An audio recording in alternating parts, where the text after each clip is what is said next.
Oi, pessoal, tudo bem? Hoje a gente vai estudar as propriedades específicas da matéria. Lembrando que antes de ver as propriedades específicas, vocês precisam conhecer as propriedades gerais da matéria. Então, deem uma olhadinha lá, revisem os conteúdos. As propriedades gerais são massa, volume, impenetrabilidade, divisibilidade, compressibilidade e elasticidade, indestrutibilidade e inércia. Então, deem uma revisada nesses conteúdos para vocês estudarem agora as propriedades específicas da matéria. Então, quais são as propriedades específicas da matéria? Dureza, densidade, solubilidade, temperatura de fusão e temperatura de ebulição. Por que a gente precisa estudar as propriedades específicas da matéria? Porque se eu quiser comparar duas substâncias diferentes, eu não consigo as diferenciar através das propriedades gerais da matéria. Por exemplo, se eu quiser falar sobre 1 litro de leite e 1 litro de água, eu estou falando sobre a propriedade geral de volume. Você consegue diferenciar a água do leite pela propriedade 1 litro? Não consegue.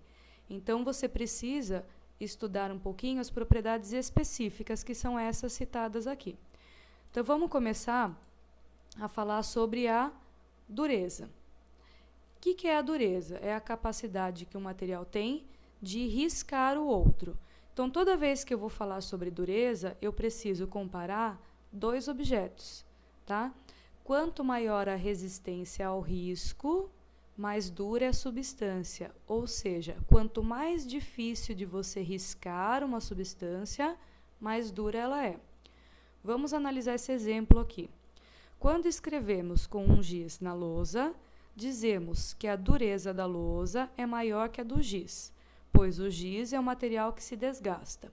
Ou seja, quando você pega um giz e risca numa lousa, quem é que está riscando e quem é que está sendo riscado? A lousa, como ela é mais dura, ela que está riscando o giz. O giz é que está sendo riscado, tá? Porque o giz é que está sendo desgastado. Na natureza, a gente conhece vários materiais, mas o diamante ele é o mais duro que existem na natureza. Ou seja, nenhum outro material consegue riscá-lo.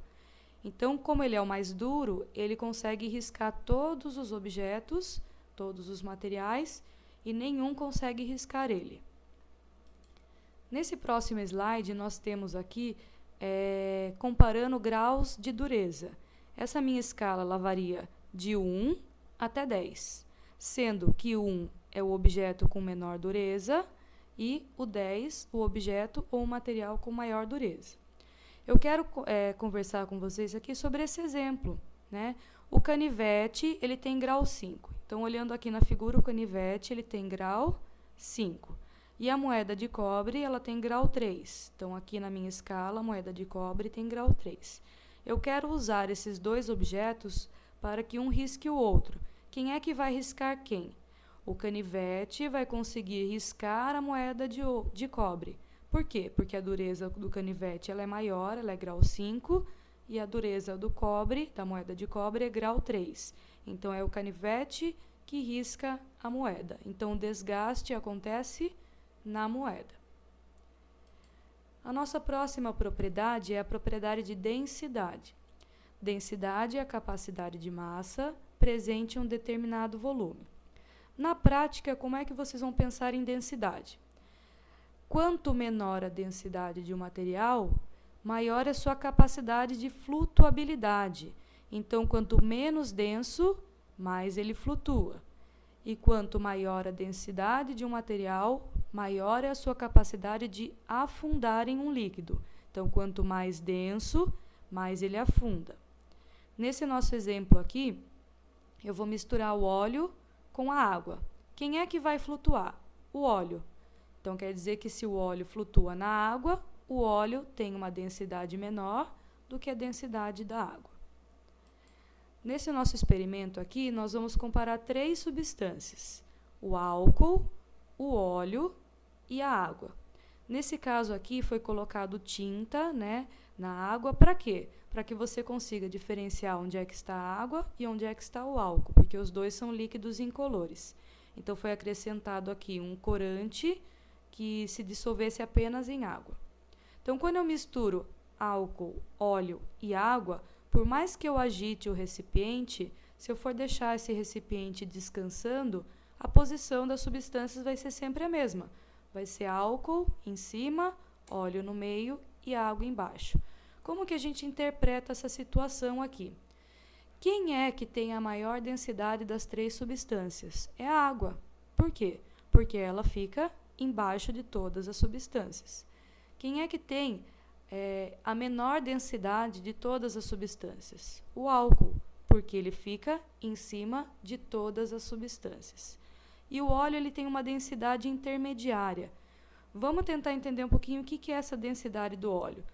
Se eu comparar o óleo com o álcool, o óleo é mais denso do que o álcool. Por quê? Porque ele fica embaixo do álcool. Se eu for comparar o óleo com a água, o óleo é menos denso do que a água. Por quê? Porque ele fica em cima da água. A terceira propriedade é a propriedade de solubilidade. Solubilidade é se dissolver, é a capacidade de uma substância se dissolver em outra. E dissolver é o fato de eu conseguir misturar duas substâncias e eu não conseguir mais diferenciar quem é quem, tá? Então, quando eu tenho uma substância que se dissolve completamente em outra, dizemos que essa substância ela é solúvel, tá? Então, aqui eu tenho alguns exemplos de substâncias que são solúveis em água, tá? Pode ser que elas sejam solúveis em água e não sejam solúveis em outro líquido. Nesse caso aqui, são exemplos de substâncias solúveis em água. Nós temos o sal, o açúcar, um corante e o suco em pó. Quando uma substância ela não se dissolve em outra, nós dizemos que ela é insolúvel. Então, aqui também eu tenho exemplos de substâncias que são insolúveis em água. Então, a areia não se dissolve, é insolúvel. O óleo não se dissolve, insolúvel. E o ferro também não se dissolve, então é insolúvel. Nesse próximo slide, nós temos duas situações aqui.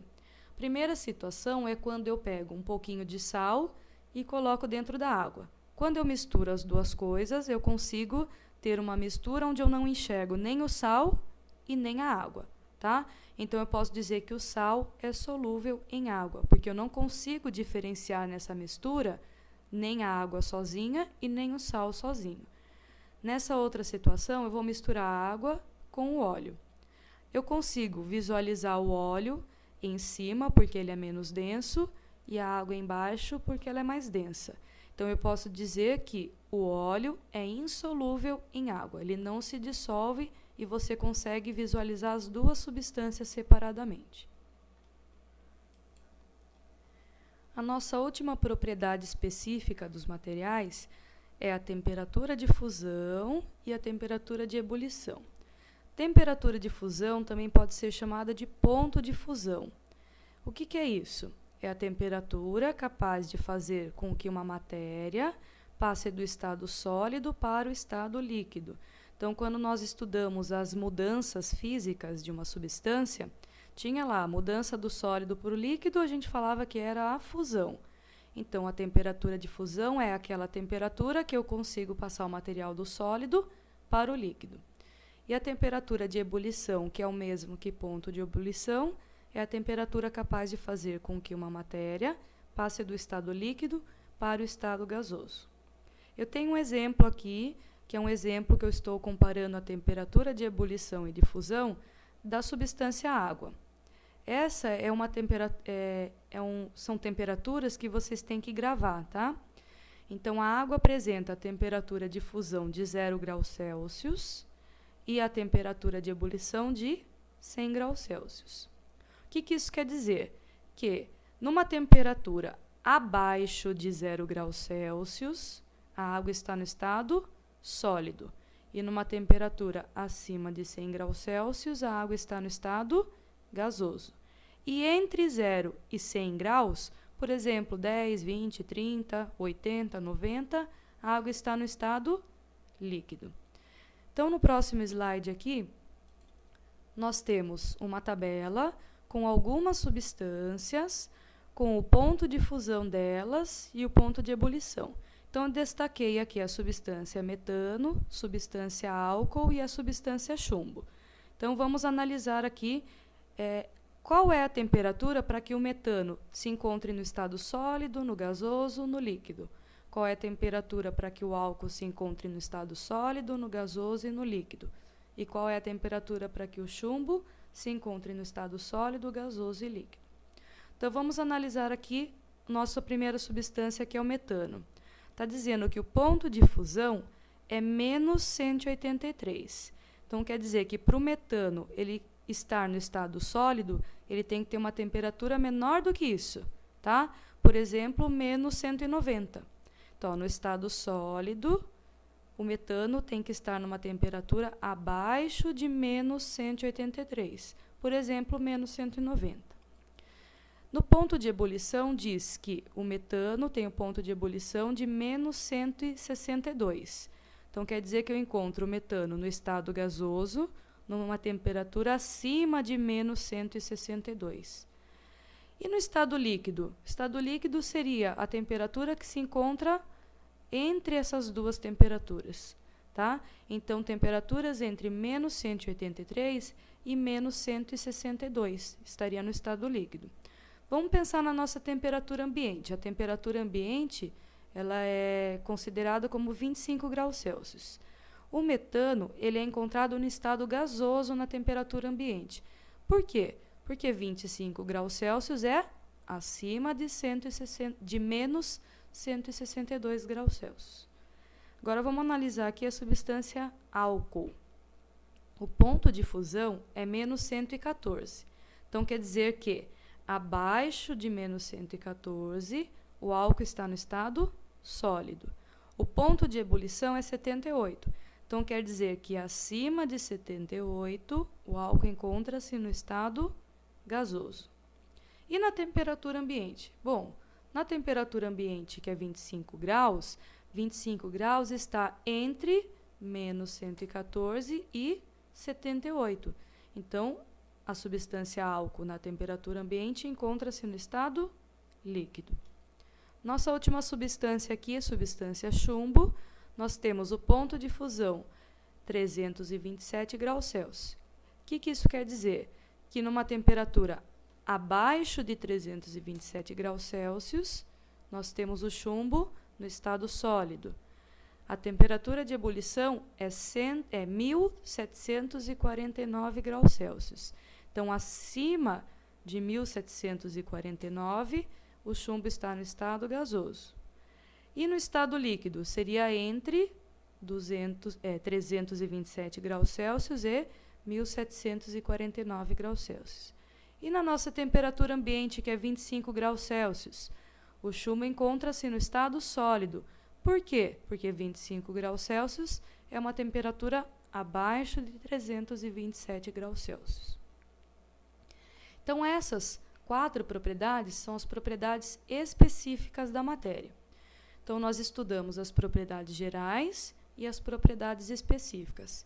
Tem mais um outro tipo de propriedade aqui que a gente pode levar em consideração, que são chamadas propriedades organolépticas. O que significa isso? São aquelas que você utiliza os órgãos dos sentidos para identificar. Por exemplo, você utiliza os olhos para identificar a cor. Você utiliza o nariz para identificar o cheiro. Você utiliza, por exemplo, a ponta dos dedos para identificar a textura. E você utiliza a língua para identificar o sabor. Então, você pode utilizar os órgãos do sentido, visão, olfato, tato e paladar. Essas propriedades são importantes, por exemplo, para você identificar se um alimento está estragado. Às vezes, você não consegue identificar apenas olhando, mas se você olhar o alimento e perceber algumas características de cores, por exemplo, a proliferação de fungos aqui, ou a fruta murchando, você consegue identificar que ele está estragado. Às vezes, apenas com o seu sentido de visão, você não consegue identificar. Aí você usa, por exemplo, o sentido do cheiro, né, do olfato. Sentir um cheiro esquisito, pode estar estragado. Às vezes, nenhum ou nem outro, aí você experimenta e sente uma alteração no sabor. Então, você também pode identificar que o alimento está estragado pelo sabor. Então, estamos concluindo aqui hoje a nossa aula de propriedades específicas da matéria e as propriedades organolépticas.